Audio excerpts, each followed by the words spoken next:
Hi, this is Af Malhotra, and we're back on Straight Talk with Af.com.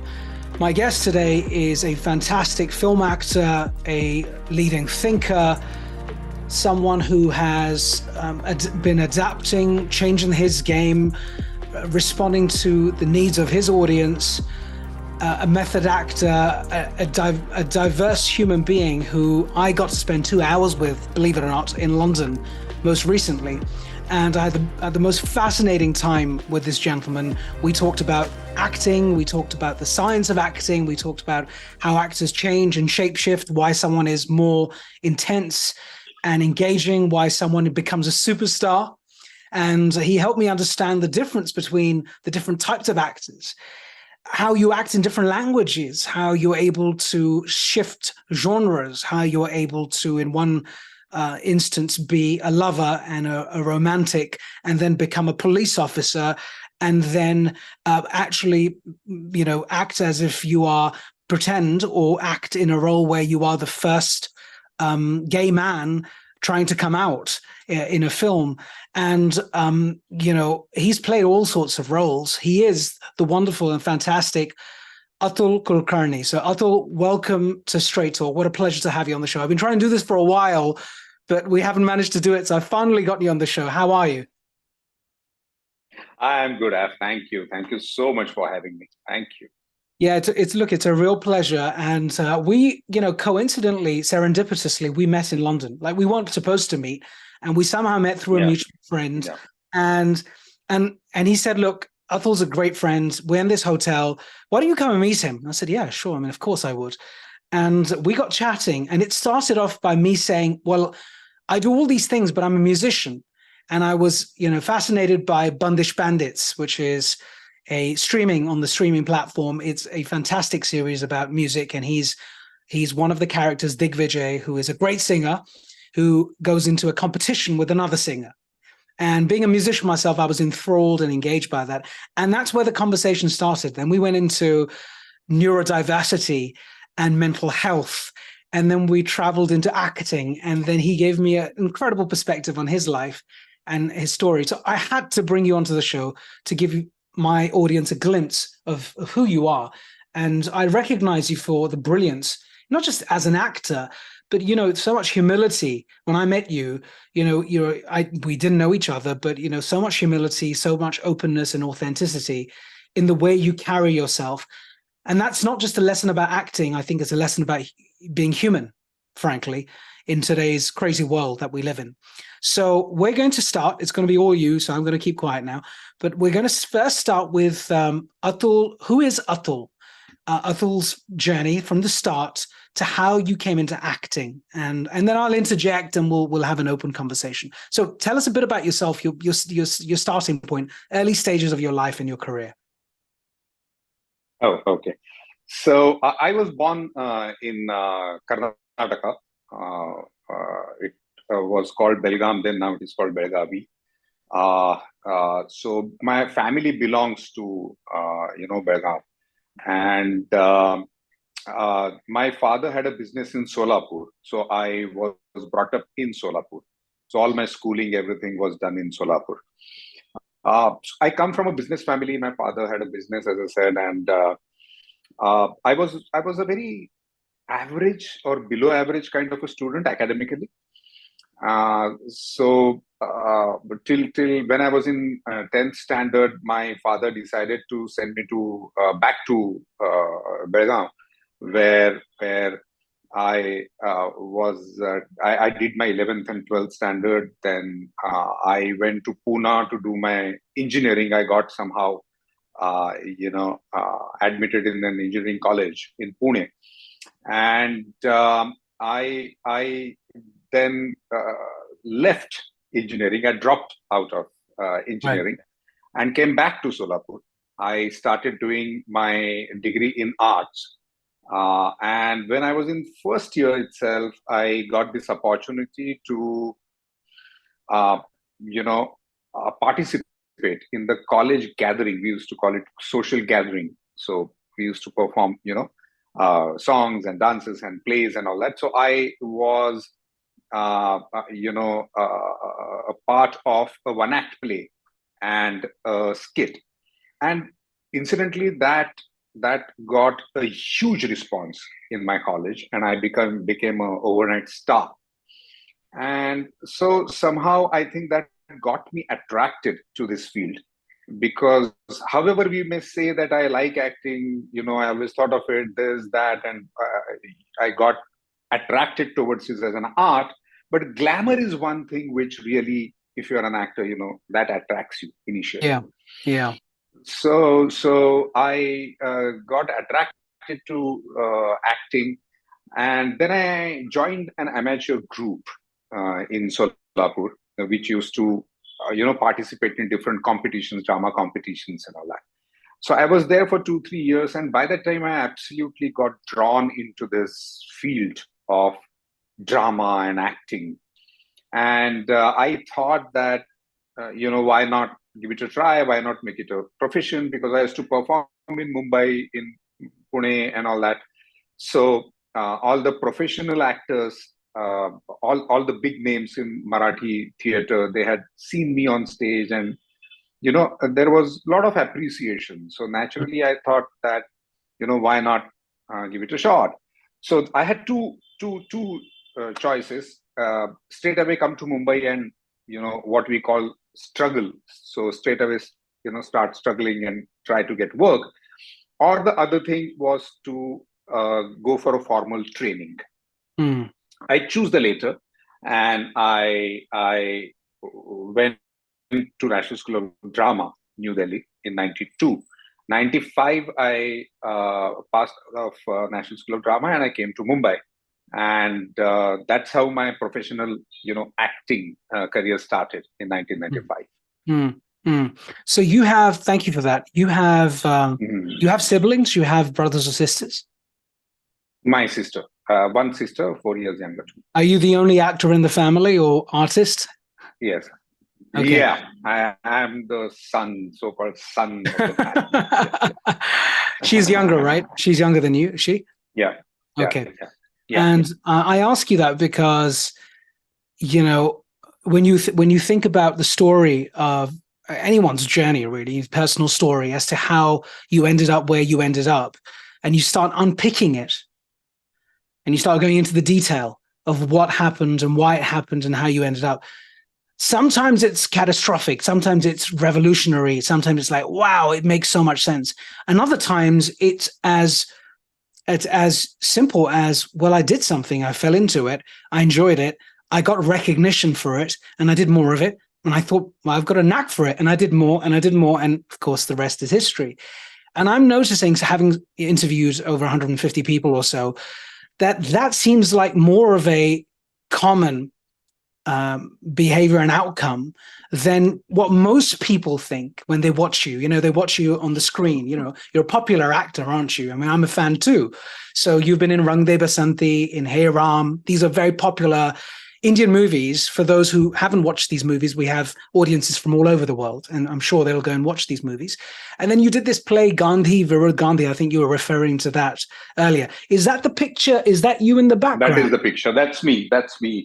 I don't know if we can see it. Yeah, we can see it. Yeah, you can. Yeah. So is that a stage play or was that a movie? That's a stage play, Gandhi Virud Gandhi, in which I played Mahatma Gandhi. Yeah. Wow. Okay. And I mean, that seems like you really got into the role. I mean, not only physically, but, I guess you lost loads of weight, or you had to do something to mimic. No, I was of that weight. I see. It was in 1995 when I just came back from National School of Drama to Mumbai. Right. This was my first commercial play. Wow. In Marathi. Yeah. Wow. And so, we've fallen into this, and over the last 2 decades, you've been acting for more than 2 decades now. You've got numerous 110 films, 5 web shows, plus I'm sure many more, multiple seasons as well. That's always a good sign. And of course, many awards, over a dozen awards for the work that you've done. Now, I've watched some of your movies, of course, and I love them. I love the way you shapeshift and you play different roles, and you get really intense in many of the roles. Now, tell me a little bit about your early stages of acting, because here is where the journey goes this way, right? Where maturity, experiences, they build you, they make you. Tell me a little bit about the things you felt really proud of in the early stages of your work, whether it was Gandhi Varad Gandhi or any of the early ones. And the second part of my question, my first part is, what were you really proud of? What did you learn? Second part is, where did you fail? Where did you think, oh, that wasn't a good one, and you learned from it, and of course you improved? It'd be good to know. It's very important for our audience to know that failure is part of development. It's not just about jackpot after jackpot, of course. I came after 3 years of very rigorous training in a very elite institute in India, and then I straight away went into Marathi commercial theater with this play, Gandhi Varad Gandhi. And whoever has gone to any drama school, they'll definitely, especially in India, they'll tell you that, of course, this is the school and this is the profession. These are two completely different things, because when you actually have to do it, professionally or commercially, it's a completely different game. It is no more the ideal situation that you're rehearsing in, and your teachers are with you, and you are in a cocoon, kind of a very safe cocoon kind of a thing. Right. But I think I was really fortunate to get this play, because it was by one of the most renowned director called Atul Kulkarni, and the lady with me is Bhakti Barve Inamda here, who was the topmost star of Marathi theatre. You can see her in Jane Bhido Yaro, who is So she was there, and it was the biggest production house of Marathi theatre called Suyog. So I got almost the best of the things, apart from, of course, the role, which was such an iconic role. Right. And that play was declared to be one of the best plays of the decade. Then I got multiple awards, this, that, and all that. So to answer your question, to be proud and to be holding your head and saying that what have I done, I would say that all that happened during this play, because in a play you are doing shows almost every day. If you are doing a Marathi commercial play in those times, you were performing almost every day of the week. Yes. And if it's a hit play, then you're performing at least 20 to 25 shows in a month. So when you are doing that, there is a show where you feel extremely good about yourself, and there are shows when you feel that you are probably not an actor. And especially when you are doing your first play, as I said, and it was a huge play, it was a big play with, as I said, big star cast and everything. So of course I went through it, but that was a play where I could test all that I had learned, and while preparing the role, for example, and while performing it, and while doing shows one after the other.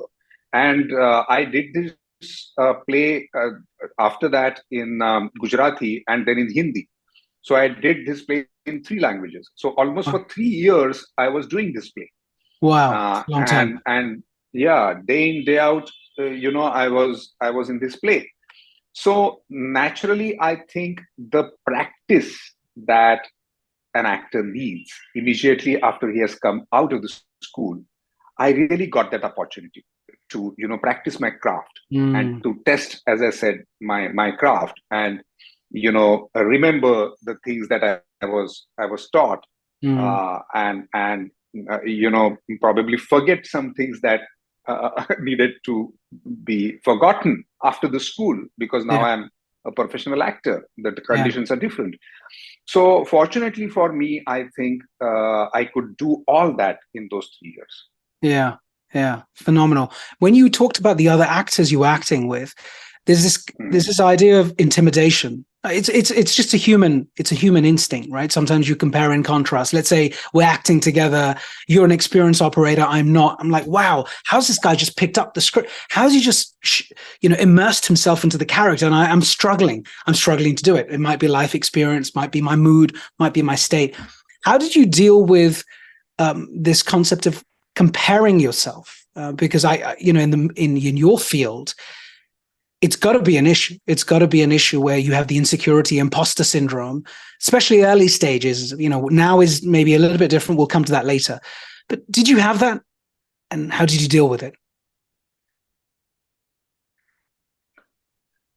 I don't remember having that kind of a feeling of insecurity as far as my craft is concerned. I don't remember having that. And that also maybe because I worked with an excellent director, as I said, with excellent, not only actors, but the actors who were, who were helping in their nature. And I had excellent rapport, especially Bhakti Tai. Bhakti Tai passed away soon, but till she was alive, and she was much elder to me, and still, and such a big star at that time. But we had such a fun, and we shared our birthdays.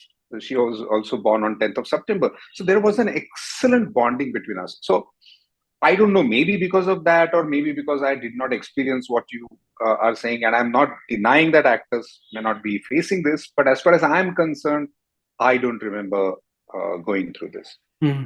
That's incredible, because I think it's a natural human reaction. And I think if you're blessed not to have gone through it, and then events have happened in your life where, you've been immersing yourself from project to project, learning, growing, working with great actors, a great team. This is where teams and directors come into play. Yeah. And sometimes you're lucky. Sometimes you're lucky. Yeah. You land. Yeah. Other times, apart from that, yeah. I think there is another, and this may sound a little crude, but I think as an actor, you have to be a little arrogant in a positive way, because you can't be intimidated by things around you. They, not necessarily other actors, but anything around you. You cannot get intimidated even by your own success, for an example.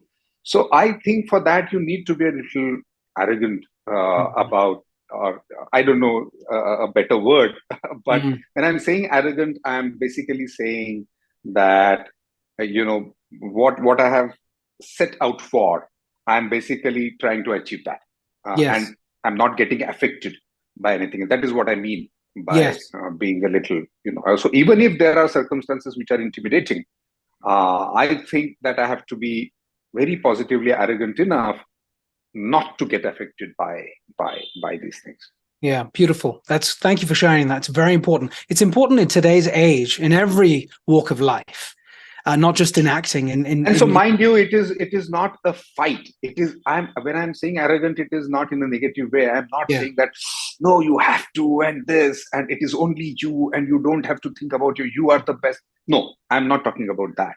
I'm talking about the demons within yourself, the demons which make you feel underconfident. I'm talking about that. Right. You're bang on. We then switch gear, and then you did this incredible piece of work in your early years. You did so much other work. And then we moved to the mid stages of your career. Of course, we're not going to say the late or the end because you've got years to go. I'm just going to say ongoing, but like the mid stages of your career. Talk us through what happened then. I mean, you had, you did Hey Ram as quite a significant controversial role as well. And it's interesting, I guess, if that movie was made today. Well, I don't know if it would be made today. I don't know. I don't know if it would be made today. Difficult. Yeah, Difficult. if I would argue, there are so many films, unfortunately, which probably may not be made today. Unfortunately. Yeah. You played a role. How did you get that role, by the way, in Hey Ram? What compelled the director to bring you on? Oh, that was because of Gandhi Virudh Gandhi. Actually, Kamal ji had heard about Gandhi Virudh Gandhi, the play, because as I said, I was doing it in 3 languages and all that. And he offered me this role which was a character, Sriram Abhyankar, who was anti-Gandhi. And Mm-hmm. here lies the greatness of Mr. Kamal Hassan, that, he chose an actor who was doing Gandhi to Correct. do a role who was trying to kill Gandhi. Sriram Abhyankar, who was completely, of the opposite philosophy. And I think that Kamalji must have thought that to oppose Gandhi, you need to know Gandhi, you know, and probably that was the easiest way to get into the character, because you absolutely know what the philosophy of your so-called opponent is, or so-called enemy is, so much so that you want to kill this person. Mm. you know Mm. and probably that was his idea. I don't know what, but Gandhi with Gandhi gave me Hera. Yeah. Mm. Mm. What was just because you're talking about Kamal Hassan, he's a great actor and director, of course. Tell me a little bit about, and this comes to leadership. I'm sort of juxtaposing, which basically the underbelly of why I'm asking you this question is because in the world today, in the world of digital and AI and new startups and so on, you have these new leaders, a new cadre of leaders, servant leaders, who are more conscious about how they can inspire and engage their people and help them grow and drive them and get the best out of them, like a director would get the best out of their team. It's just there's an X factor. Tell me a little bit about, as a recipient, and of course I know you've been on the other side as well in many ways. What would you describe as being some of the most incredible experiences and characteristics of directors? You can name them, or you don't have to name them, but I'm intrigued. Who's got the best out of you? Who's got the best out of you? So I think about this, because you called it underbelly, or because you Yeah. called it the main thing behind your question was the leadership thing. Mm-hmm. I get a little, hassled about these definitions that the market gives us, the Right. capitalist thing gives us, that leader who takes, makes you who takes out the best out of you, and this and that. My question is, for whom and for what? If that person, that leader, is not bothered about you as a person, but only about what you can give the corporation or the product, for that product to be the best, then in my definition, I won't call that person a leader. I would put, if I'm a leader, I would put that person before anything else. Because I want that person to grow. I want that person to, work in a particular direction, so that that person grows.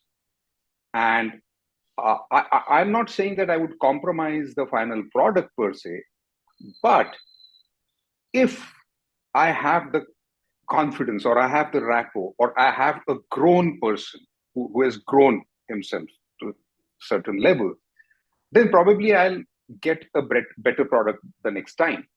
So for me, I think in my definition of the leader, he should absolutely care for the person first, and then the product or the company or the corporation.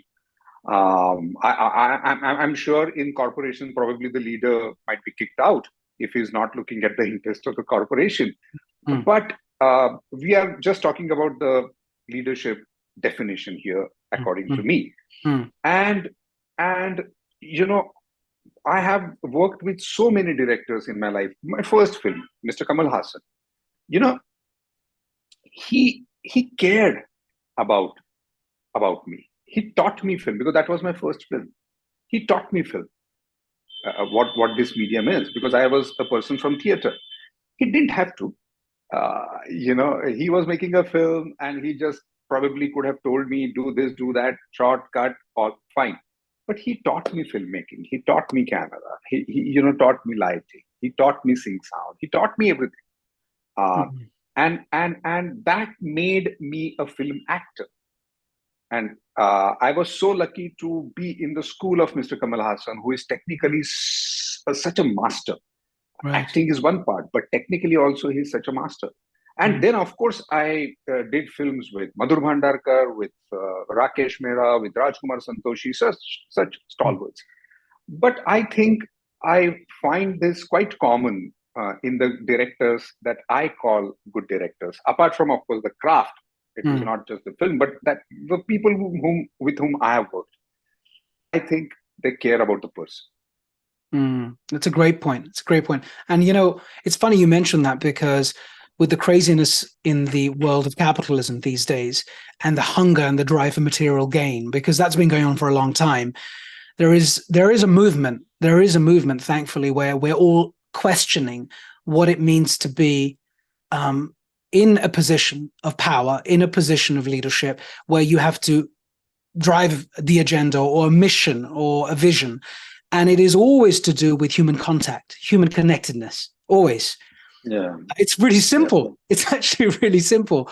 And we learned that during COVID, when we weren't able to physically meet one another, and we had to come back and reconnect with each other. So you touched the nail you hit the nail on the head, and you touched on a very important point. I want to come to another point, which maybe is a different question you're not asked, but I'm intrigued, because it's again about human relationships. Again, acting and doing really well and doing the same thing for 3 years, day in, day out. There've got to be ups and downs in terms of your relationships with your co-actors. Surely there's got to be times when there's conflict or disagreement. Tell me a little bit more about that, in terms of, has that ever happened to you in terms of conflict? How do you still separate yourself and still continue enacting that role? Because, it's difficult, because emotions are high. Even when you're doing a role, you're emotionally charged. Sometimes you're living that person. So how does conflict work amongst co-actors? Because the end production, we just see a fantastic movie, it's cut and it looks fantastic. But tell me a little bit more about the psychology of co-actors when it goes wrong as opposed to when it goes well.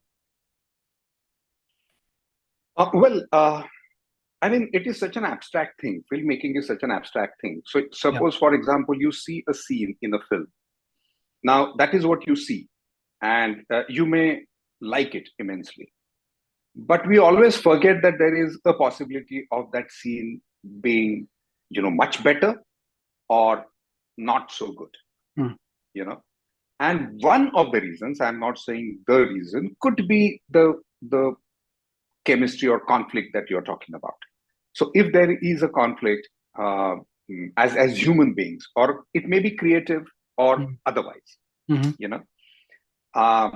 but there are, again, multiple things. It boils down to how mature or person you are, or a professional actor you are. How do you react to that conflict? Do you really let it affect? So it I think comes down to what kind of a person you are, what kind of maturity do you have, what kind of professionalism do you have, and second of all is how the director is handling it, because that is the person who is handling all this. We are not in charge, so to say, of the situation or of the scene or of the frame. It is the director who is, and I always say that a film director, once the shooting starts, has to be a manager and psychotherapist. Because he has to handle 200 people, and all, mind you, all are so-called, of artistic mind. Everyone has, his or her own ideas. And here is a person who has to handle all these people. He has to manage schedules, and film is one of the most expensive arts. Rather, it is the most expensive art. And so you have to manage things as well, because you are running against a budget, against time. So a good director always is a good manager and a good, psychologist. You can say that. So I think it also depends on that.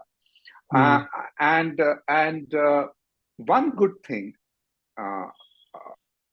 about films is that they end, in the sense that it's a project for us. So suppose we are shooting for whatever 1 or 2 months or 3 months. That is the end of it.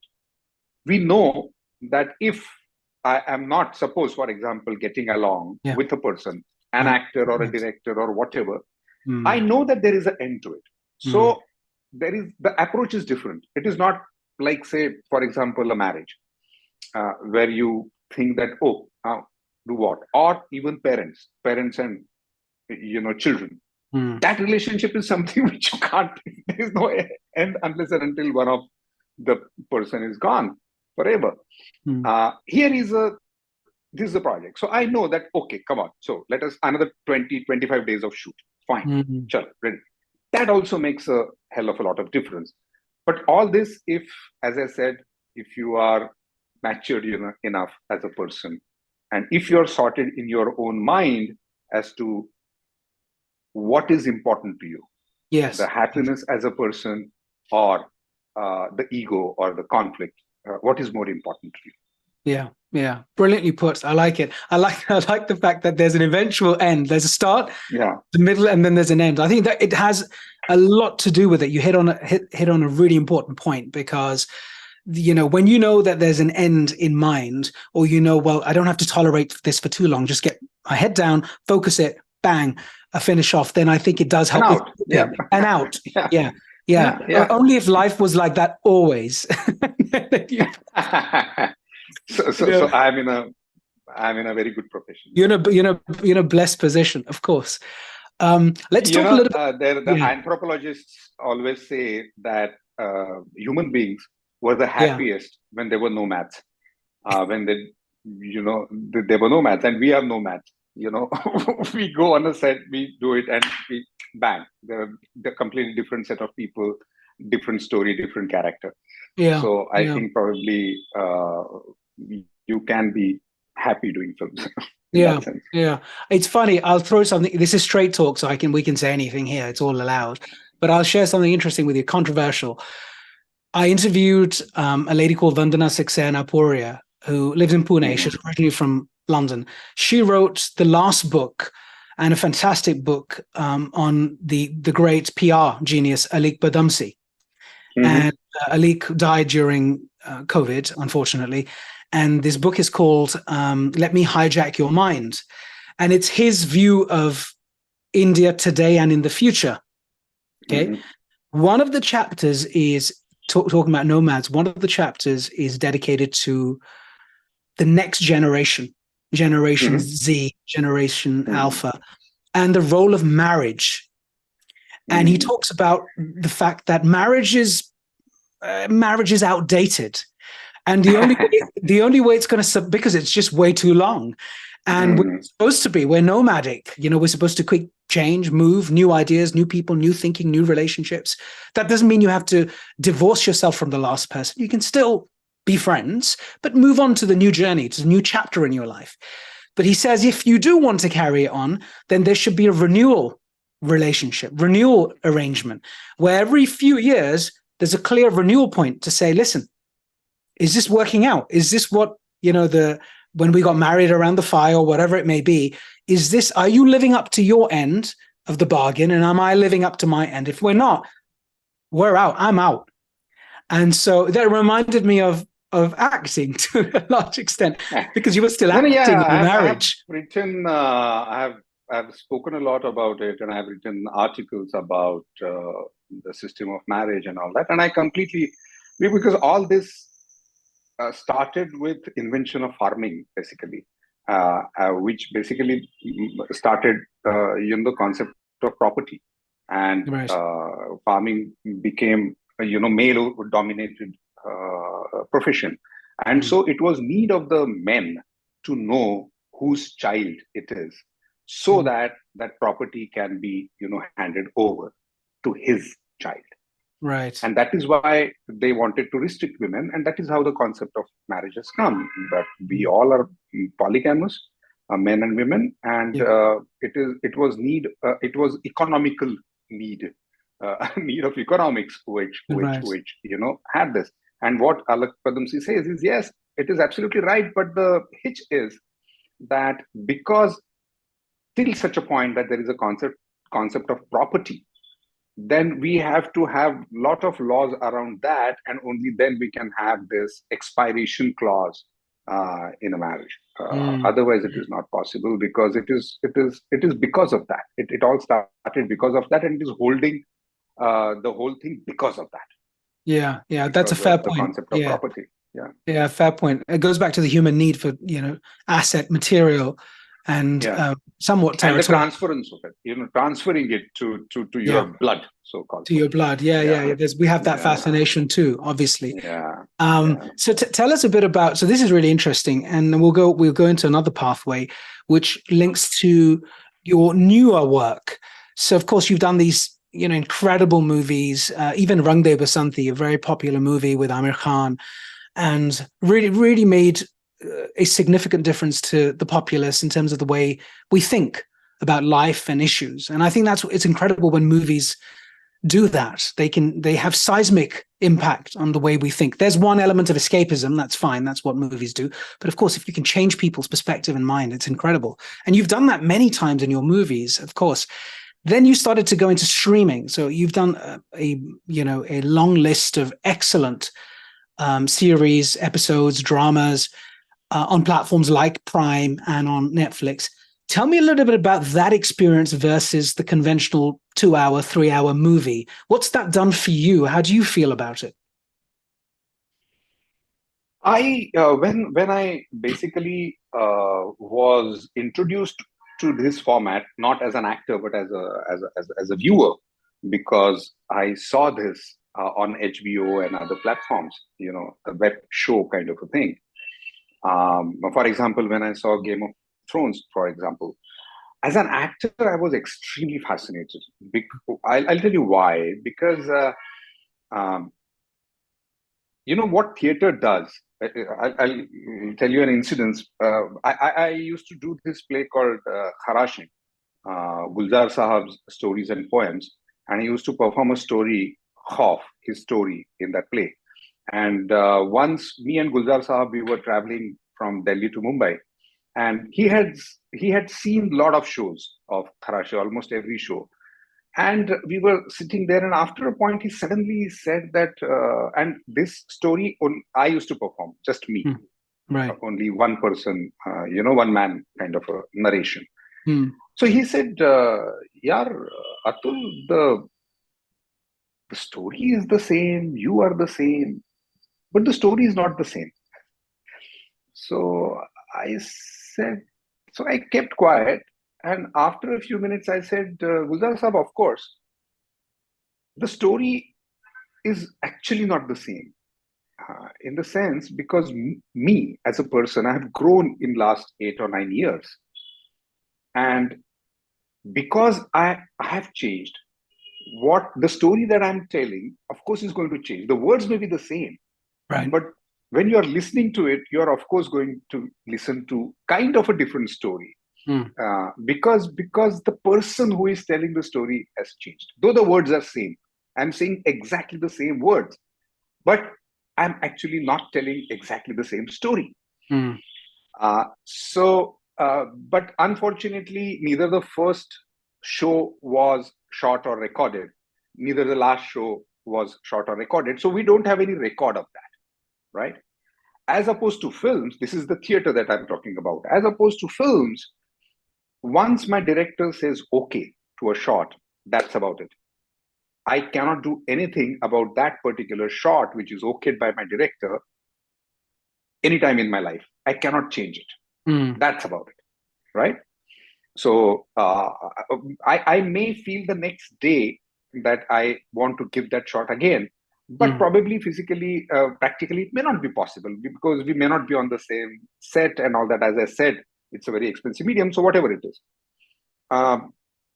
Web shows are somewhere in between. So if you say, for example, Game of Thrones, or I have done City of Dreams, I have done 3 seasons. So almost whatever, 28 episodes or something. And I have been doing it for last, I think, 5 or 6 years.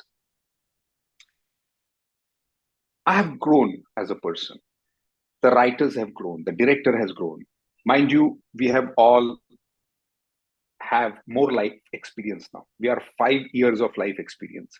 And collectively, we have probably, thousands of years of experience collectively as creative people. And that, of course, is going to be poured into what we are creating today. And so my understanding about life, my understanding about acting, my rapport with my director, my whole everything, and likewise with my directors, with my writers, with my other co-stars, everyone has grown old 5 years. And my first episode is recorded and my last episode is recorded. Game of Thrones, 10 episodes, 10 seasons, Seasons. probably 100 episodes, whatever. Yeah. So you see the actor in first episode and you see the same actor in, after 10 years. Uh, you know, so as an actor, it's a fascinating process for me. I'm playing the same character in the same story kind of thing, Mm. same basic story. Mm. However, because I'm approaching it again and again every year, there is a kind of a growth in my understanding and in the character, and so in the character, so in the story. Mm. That is possible only, in this format, web shows. Mm. And that is the reason why I'm fascinated with this format. Wow, what a great explanation. And am I right in saying, or is it fair to say you can speak for yourself and then maybe you can speak for others that you know, is this form or this medium you believe going to be beneficial for the acting fraternity now and in the future because of what you've just said, versus the shorter movies, the 1 hour, 1.5, 2 hour movies, which of course have their own place? But I wonder whether Yeah, of course. audiences will also evolve. What's your view? Where do you see the future of this going, given what you've described? One thing, anyone from the field of cinema or who is working with camera should remember that this is technology and what we are, working with. And this is constantly going to change. Technology is going to change. And because of technology, everything else is going to change. The market is going to change. The consumer behavior is going to change. The economy, of course, is going to play its own part. So as an actor, I should be ready that this is going to change. And I think economically, web show, the basic format is undergoing a change right now. Because especially in India, because all the last 5, 6, 7 years, whatever was happening, because there was a lot of money being poured, and because of COVID, people were watching a lot of stuff at home and all that. The consumer behavior has changed. The economy has changed. The companies were pouring in money because they had just arrived in India, these platforms. Now they are looking for profits. They said, okay, enough. We have put enough money, but now let us see what we get back. So all these things have already started changing this format of web shows. Budgets are changing. The storytelling is changing. So the platforms are, asking the directors and the production houses to tell the stories in a different way, different manner, in different budgets. So it is already undergoing a change. So I won't get fixated about this format because I know for a fact that this is a very dynamic thing. Even if you look at films, I started doing films when we were using the film, actually, the Kodaks and all that, and then it went digital, and then came the computer graphics, and then so many inventions technologically that the films have changed. The exhibition has changed, the filmmaking has changed, the camera equipment has changed, lighting has changed, and those are writing has changed. Everything has changed, even in films. It has become more democratic now, right. Because what we do for living. This is the instrument, camera, and now everyone has camera in their hands. Everyone is a cameraman. Everyone is consuming so much of. It has changed drastically, and I think so. I won't really like to comment as to what is going to happen to this format because I know there is no point. It is going to change. That's a fair point. I think you have to be, and the ones who, in any profession, whether they're authors or actors or musicians or CEOs of companies or politicians even, those who are most able to switch, shapeshift, and change and immerse themselves and then submerge themselves into something that means something to them and then come back out of it and in and out and in and out. Those are the ones who are able to be around.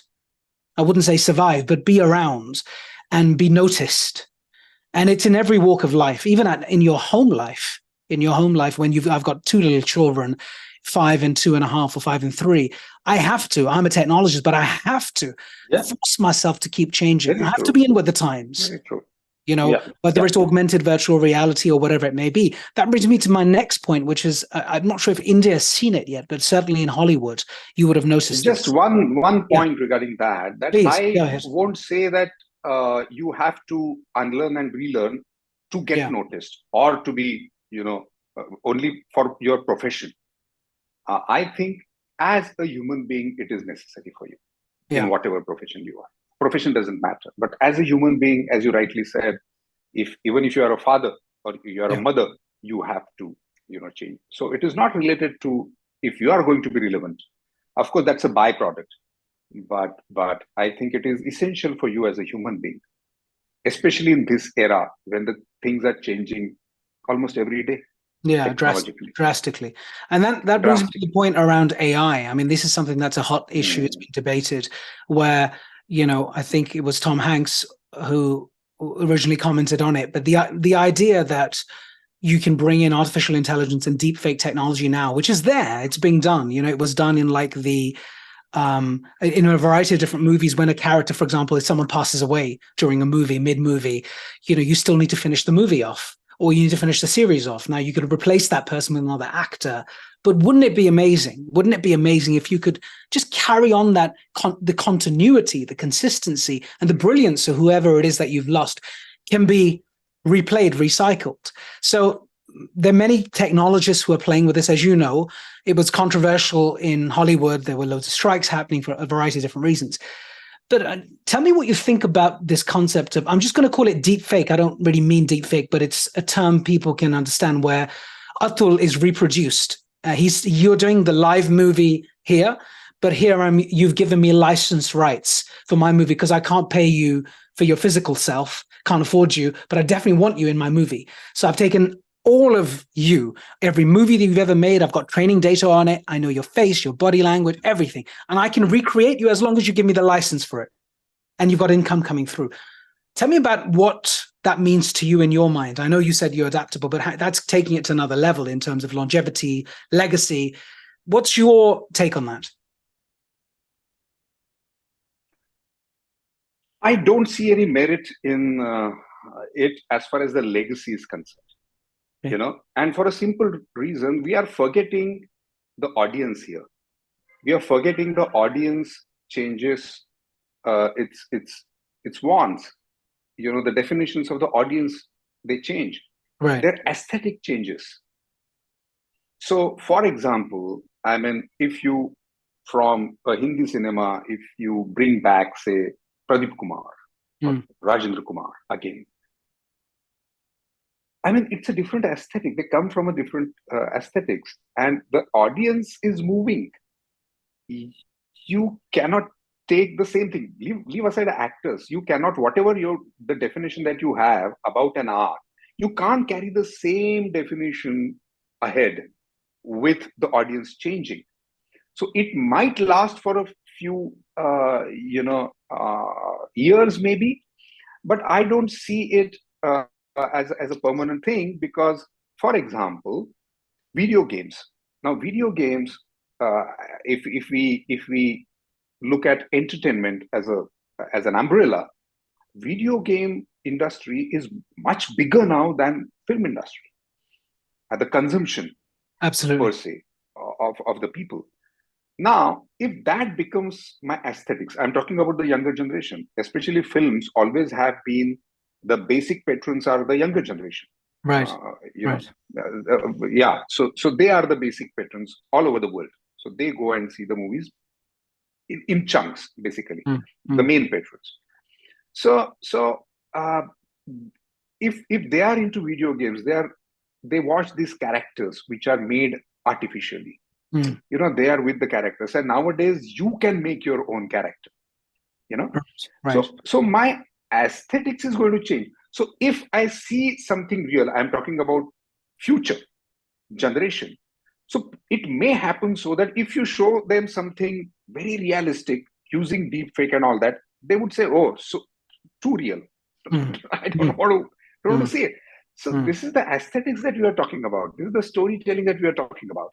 So this problem, what you are saying, I think is a temporary one.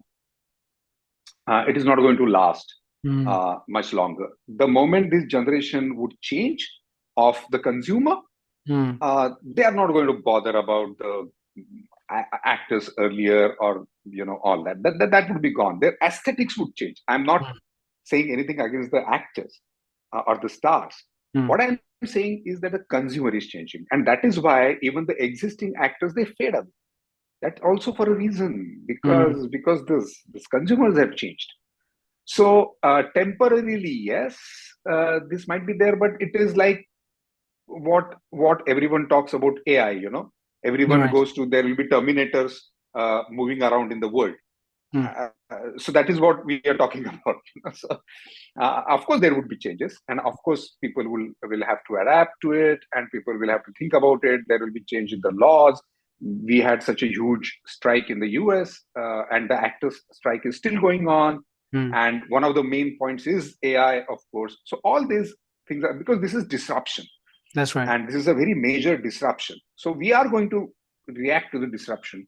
Mm, But my thing, if we take a macro view, I think this point is not going to be valid after a few years. yeah, yeah. It's a very good point because the pace of technology, being a technologist, and you look at generative AI, which is now hot, where algorithms that nearly Yeah, at quantum pace will be able to do calculations that we can't even comprehend. We haven't got there yet, but we'll get there yeah. eventually. Then all of this is a moot point, really. This is going to be a moot point. And to some extent, I feel we're going to come right the way back, full house, into all the things that make us human. Because that's what No, no, that's but again, when we say that, we have a certain definition of human in our that's heads, right. right? That's right. Yeah. So maybe your great grandfather had a definition of human, which absolutely doesn't match with your definition of human. So Correct. when you say we'll come back to human, which human Yeah. would be Yeah. another question. I mean, that would be a completely different human. It's. I think it's a straight line. You just Yeah. have to flow. Yeah. You have to flow with it. Yeah. Don't really hope to go back to anything.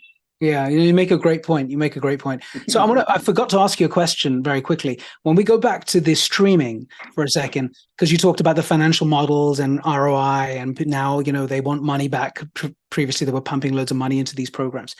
Does the commercial, do the commercial economics work better for actors when they're doing the streaming or movie or comparable?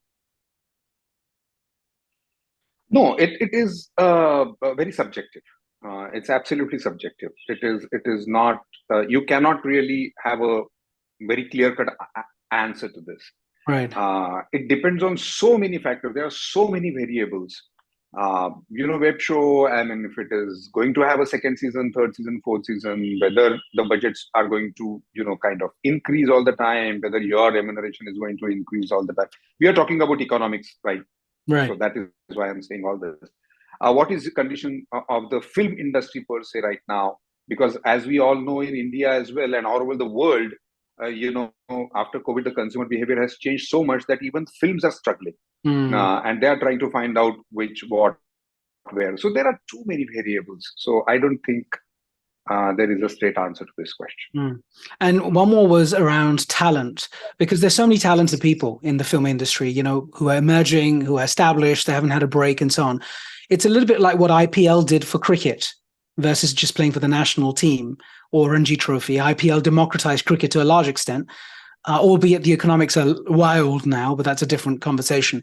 Do you think streaming in its form today is allowing talent to be discovered and to prosper and to harness? Because you've acted in so many, are you seeing new people you've not seen before and you think, oh, hey, he's pretty good, oh, she's pretty good, that's really good?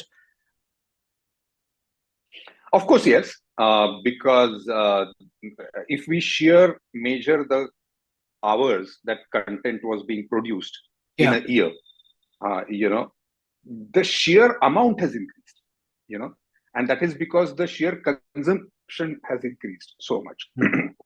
So naturally, when the demand is more, of course, the supply is going to be more, choice is going to be more. So it's a very straight away, simple, math to it. However, I think that we are only talking about films and streaming platforms as entertainment, but social media, there is a huge, content there. Maybe YouTube, maybe your Instagram, Facebook stories, this, that, whatever. And there are so many creators. Mind you, we are not talking about aesthetics here. We are not talking about so-called quality here, because who decides quality? It has always been the elitists' prerogative to say that, oh, this is good art and this is not so good art. So let us leave that aside. But if we just think about the content that is being produced, so much of content is being produced. So democratization, I think, really is because of social media rather than the web shows. Of course, as I said, there is a certain forward motion as far as more talent, as you said, is concerned, and they're getting more opportunities and all that.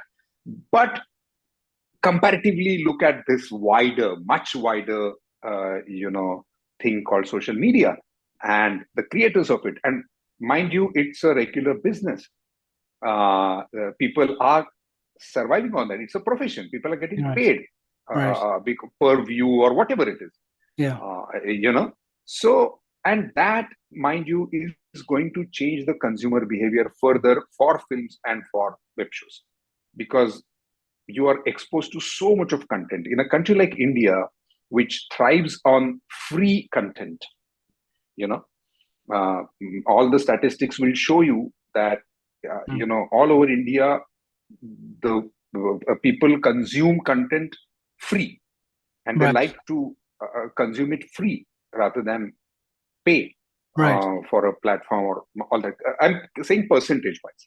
If you're talking about 140 crore people, then that. So that is a huge democratization. And of course, there is a lot of talent there, and the content is so much that percentage wise, of course, the so-called quality, if at all you want to, talk in those terms, that may be less percentage wise, but still it is going to be there. It's going to be huge. And we are still in initial stages of social media. People are going to get trained. The generation is going to change, and faster. So within 2 or 3 years, what we are talking about social media today, we'll be talking completely differently about it. Yeah. So it's going to be different content mediums. You're absolutely right. Social media is the third. It's extremely dynamic. Situation right now is very dynamic. Dynamic. It is probably the most dynamic and most responsive to human needs and requirements. You can flip things right, even in mid-flight. You could change the engine mid-flight with social media. You could, right? That's how powerful it is. Are you on social media, by the way? I am, but my journey, of course, is not constant in social media. I mean, when I started on social media, I was looking at it differently. Then I had different phases, and this. So now I'm in a completely different phase as far as social media is concerned. So I have not been constant. I'm growing with it as a concept, as social media.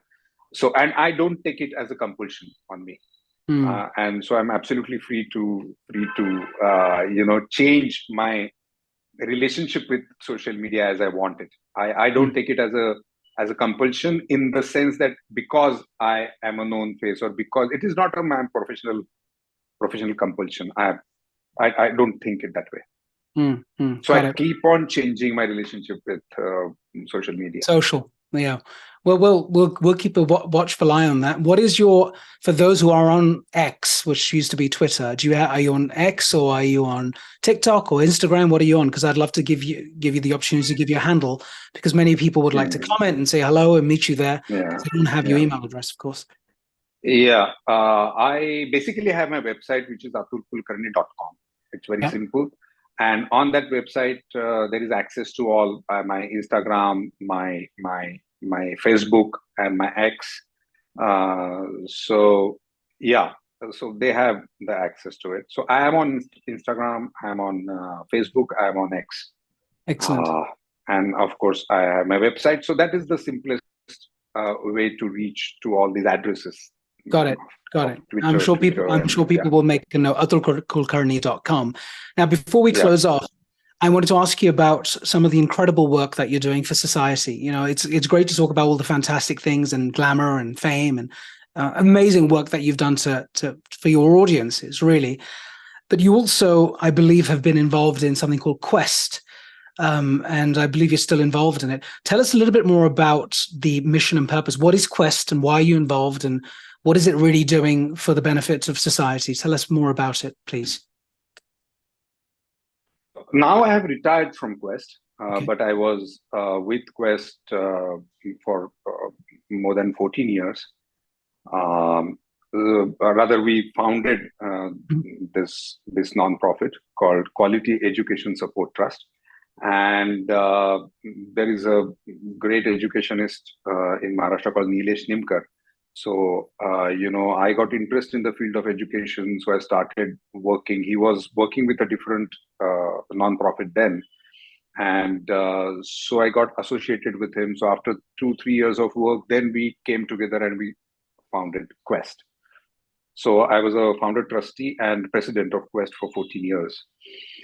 We basically work with the system, which means that government schools, basically. And because still in India, 60 to 65% of the students study in the government schools. Right. We work mainly with primary and pre-primary students. Yeah. And in a nutshell, what we, as the name suggests, Quality Education Support Trust. So we basically work in supporting the teachers to, uh, bring up the quality of the teaching, Right. so to say. Right. Right. So that is what we basically do. So we have different programs, and we work with, depending on the grade that the students are, we basically work on, improving the quality of Mm, of of the students, and to do that you need to, train the teachers as well, mm, to do that using the modern techniques. mm. So that is all this started to address the a severe problem in India of dropping out of students when they were seventh or eighth grade. Mm, About 60 to 70% of the students drop out in the rural mm, areas and all that. mm.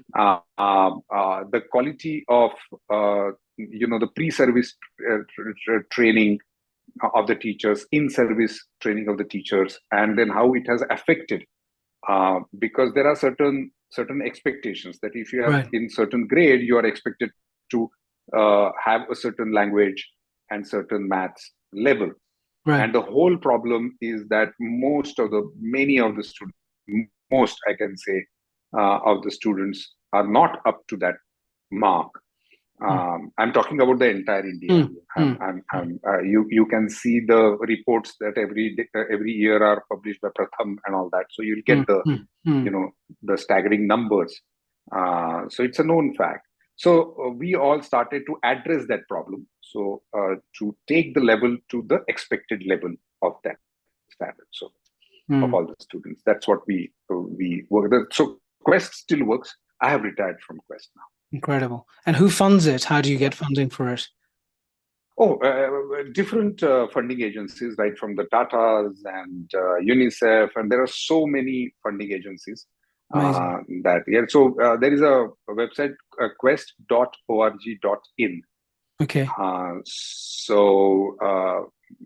People can definitely go and log in, and Yeah. they'll get a lot of information about quest.org.in.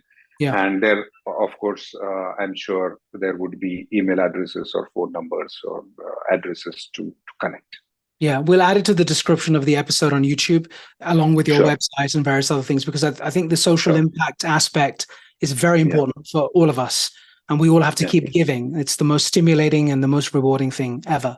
So as we come to the close, I have a couple of questions for you to close off.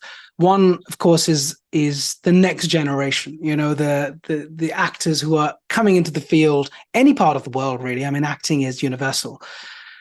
What would you say to them now if you had a whole cohort here, talented people, either from the National School of Drama or somewhere else, some other acting school in the world? What, as an actor, as an experienced operator in this field, what are the few things you would say to them? What message would you leave them?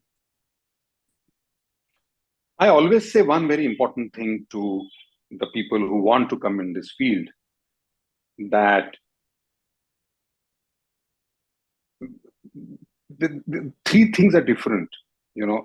I like acting, but liking acting, being able to act and to do business of acting. The three are completely different things. And those three are not related to each other. Meaning that you may feel that you like acting, but you may not be able to act. That is possible. You may not be able to act that great, but you may be excellent in doing business of acting. Mm-hmm. So these three things are not related. You may be an excellent actor, but you may not be able to do business of acting. And when I say business, there are a lot of things. And I always say that in the field of acting, especially in films, on screen, temperament is more important than talent. If talent is a bit, because who decides talent? Who decides what is good acting? The people decide. What they like and what they pay for is good acting. It is for your drawing room discussions as to who is a great actor and who is not, and this that. Fair enough, absolutely fine. But when you are out in the world, what people like is good acting. What more people like is better acting. It is plain and simple. So talent is something different, and that is debatable, and you might have less or more talent. But temperament, because this field is very tricky, extremely tricky. It is extremely uncertain field, and you might be successful or you may not be successful. But this temperament is extremely essential to handle both, because you might be very successful, but you may not be able to handle the success, the glamour part of it. And what is the use then?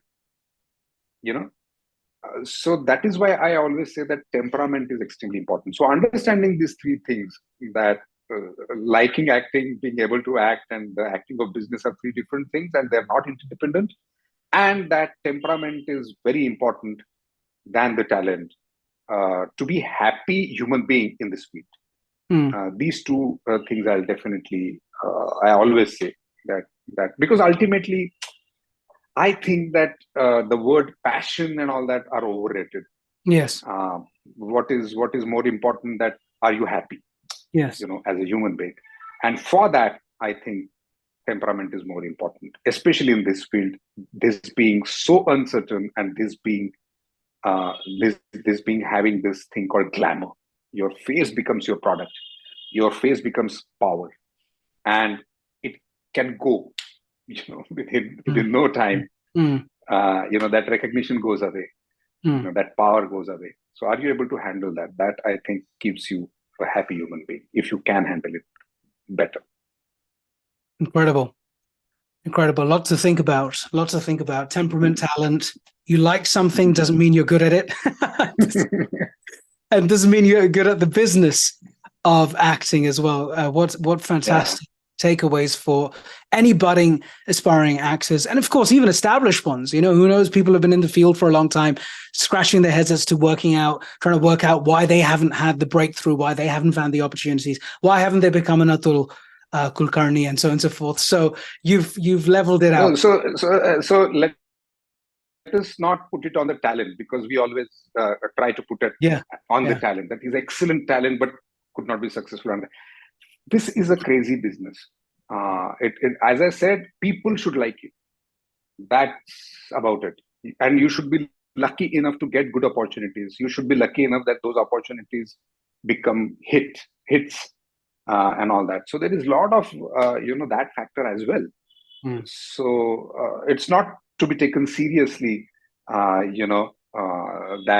a certain person is not successful or successful. It's Mm. not to be taken seriously. Mm. So are you saying, because you touched on it, are you saying hard work is a default, luck is a different conversation? Because we can all work hard, but that doesn't mean you're going to make the best movies and people are going to love what you do. Yeah, of course, of course. I mean, you look at very simple examples. There are so many actors who have been here for years. Right. Irfan, for that Mm. matter, Mm. was in this industry for years together. He got his fame just now. Mm. Why? Was he not a good actor then? Of course, he was as good as he was later on. But what would you say? Unfortunately, he did not get that fame or did not get those roles and all that. Mm. So talent wise, I don't think there has been much different in the sense from bad to good. He didn't become from bad to good. He never did. You pull Right. out his old work and you would see that, yeah, what a talented guy. So what do you put it on? You would put it on the chance, you know. So again, too much, hawa about hard work and all that. Mm. It's too much of pressure, and that's why we have so many problems, emotional and psychological problems these days. Too much of emphasis on success, on hard work, on Mm. achievements, and too much of it not needed. Mm. I hear you. Beautifully put. I could talk to you for hours, another few hours after my 2 hours and this here. And I can't wait to see you back in London again or in Mumbai when I come there. Final piece, how has the last hour or so been for you on Straight Talk? Any vibes, any feedback, anything you want to say? It'd be great to hear your input. It was great to go back to different topics, because you of course are talking to me because I'm an actor, but at the same time, you did not just talk about acting, which was true even when we met in London and when Right. we spoke about. Mm. And usually, let me confess that these days I'm not into much interviews and all that, because my standard line is I have nothing much to say. I've said it all. I don't have much to say, because Yeah. how much do I talk about acting and how much do I talk Mm. about my films and this, that? Mm. Not even acting per se as a craft, but mostly, you keep on talking about your films and your roles and your Mm. experiences and this, that. How much can I talk Mm. differently? But this was something that I was extremely happy about. That you took me to a completely different, right, from AI to marriage to this and to that. So that, and I love to talk about these things. And mind you, all the actors would love to talk about all these things, because we are human beings and we have our life experiences. So keeping that mask of actor away and trying to find out what kind of a person. Mm. So that attempt I absolutely loved in last 1 hour or so. Thank you so much for that. Thanks a lot. Yeah, it's my pleasure. Thank you. And I really enjoyed talking to you. I always learn so many interesting things about you, your passion, your beliefs, what bothers you, and of course the movie industry as well, which of course you, and I want to make this point, you clarified, I think this is not yours, but you did say, please don't call it Bollywood, call it the Indian film industry. And believe me, I've been calling it the Indian film industry since then. I honestly have. So you changed that in me at least. And people are like, well, it's just Bollywood. No, I Thanks said, for no. that. Thank you. I said, no, it's the Indian film industry. And they were like, Yeah. right. So I promise, I pledge, I will always call it that. And thank you for being such a genuine, down-to-earth human being. What a great guy you are. And I'm looking forward to continuing this relationship and learning from you and meeting you constantly. So from me and the entire team at Straight Talk, and from all of our audience, we have 30 or 40,000 people on this. It's a non-profit, as you know. We're so grateful. So my gratitude to you. We wish you all the best, good health, and the same ideals, this ideology, and of course your ability to have the right temperament, not just talent, and shapeshift, which I think you said is change. It's the only constant. So thank you, Atul. Thank you for being on our show. And thanks, sir. It's a real pleasure. Thanks. Yeah. It was a pleasure. Thank you. Thanks, sir, for having me. Thank you. Yeah, it's a pleasure. Be well, and I'm going to see you in Bombay, or you're going to come here, and I'll see you in London. Sure. Please let me know when you're here. Absolutely. Thank you so much.